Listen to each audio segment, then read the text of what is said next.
نبی کریم صلی اللہ علیہ وآلہ وسلم کی تدفین میں تاخیر کیوں؟ رسول اللہ صلی اللہ علیہ وآلہ وسلم کی وفات پیر کے دن ہوئی اور منگل کا دن پورا گزر گیا اور آپ کا تخت شریف آپ کے گھر میں رہا اور لوگ نماز دعا پڑھتے رہے اور آپ کو شب چہارشنبہ بدھ کی رات کو دفن کیا گیا، کیونکہ نبی کریم صلی اللہ علیہ وآلہ وسلم نے خود فرمایا تھا کہ مجھ پر تمام صحابہ نماز پڑھ لیں تو مجھے دفن کیا جائے۔ روایات میں آیا ہے کہ رسول اللہ صلی اللہ علیہ وآلہ وسلم نے اپنی علالت سے پہلے لوگوں کو اپنی وفات کی خبر دے دی تھی۔ لوگوں نے آپ سے پوچھا کہ آپ کو کون غسل دے گا؟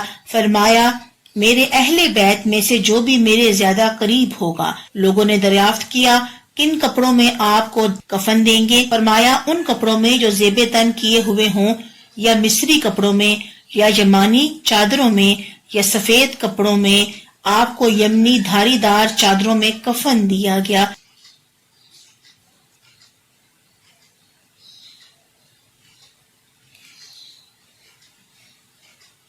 مطلب یہ ہے کہ جو بھی اس وقت میسر ہو۔ پھر لوگوں نے دریافت کیا کہ آپ پر کون نماز پڑھے؟ یہ کہہ کر سب رونے لگے اور خود حضور پر بھی گریہ طاری ہو گیا۔ حضور اکرم صلی اللہ علیہ وآلہ وسلم نے فرمایا صبر کرو، جزو فضو نہ کرو، اللہ تعالیٰ تم پر رحمت فرمائے اور تمہارے گناہوں کو بخشے اور میری جانب سے تمہیں جزائے خیر عطا فرمائے۔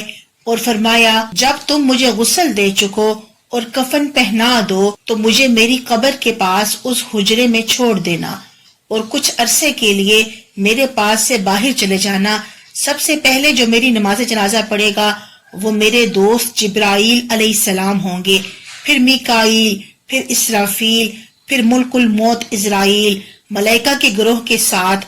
ایک روایت میں ہے کہ سب سے پہلے جو مجھ پر نماز پڑھے گا میرا رب ہے، اس کے بعد یہ فرشتے جن کا ذکر ہوا، اس کے بعد تم فوج در فوج آنا اور نماز پڑھنا اور مجھ پر فریاد اور نوحہ نہ کرنا، اور نماز کی ابتدا میرے اہل بیت کریں، اس کے بعد اہل بیت کی عورتیں، اس کے بعد تمام صحابہ اکرام رضوان اللہ علیہ المجمعین۔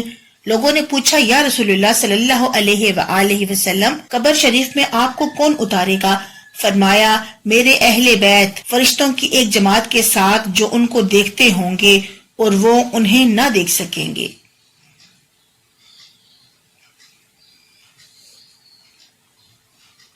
حضرت عائشہ صدیقہ رضی اللہ تعالیٰ عنہما اور حضرت ابن عباس رضی اللہ تعالیٰ عنہما سے مروی ہے کہ حضرت ابوبکر صدیق رضی اللہ تعالیٰ عنہما نبی کریم صلی اللہ علیہ وآلہ وسلم کی خدمت میں آپ کی وفات کے بعد حاضر ہوئے۔ آپ کے سر مبارک کی جانب سے آ کر اپنا منہ نیچے کر کے آپ کی پیشانی کو چوما۔ یہی عمل آپ نے 3 مرتبہ کیا۔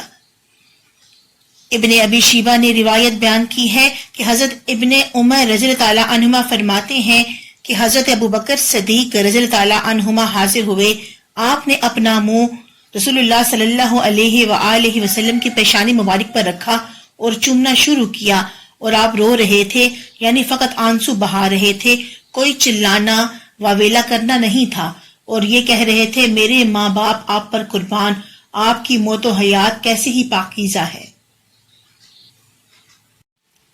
میت کو غسل دینے والا میت کا قریبی رشتہ دار ہو تو بہتر ہے، کیونکہ حضور صلی اللہ علیہ وآلہ وسلم کو غسل حضرت علی رضی اللہ تعالیٰ عنہما اور حضرت عباس رضی اللہ تعالیٰ عنہما نے دیا۔ ایک آپ کے چچا زاد ہیں اور دوسرے چچا ہیں۔ حضرت علی رضی اللہ تعالیٰ عنہما کو وصیت تھی کہ تمہارے سوا کوئی اور غسل نہ دے اور نہ کوئی میرا سطر دیکھے، اگر خلاف ورزی ہوئی تو اس کی بینائی جاتی رہے گی۔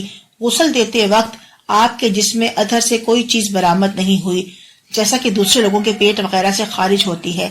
اس پر حضرت علی رضی اللہ عنہما نے عرض کیا میرے ماں باپ آپ پر قربان ہوں، یا رسول اللہ کتنی صفائی اور کتنی خوشبو ہے آپ کی حیات میں بھی اور وفات میں بھی۔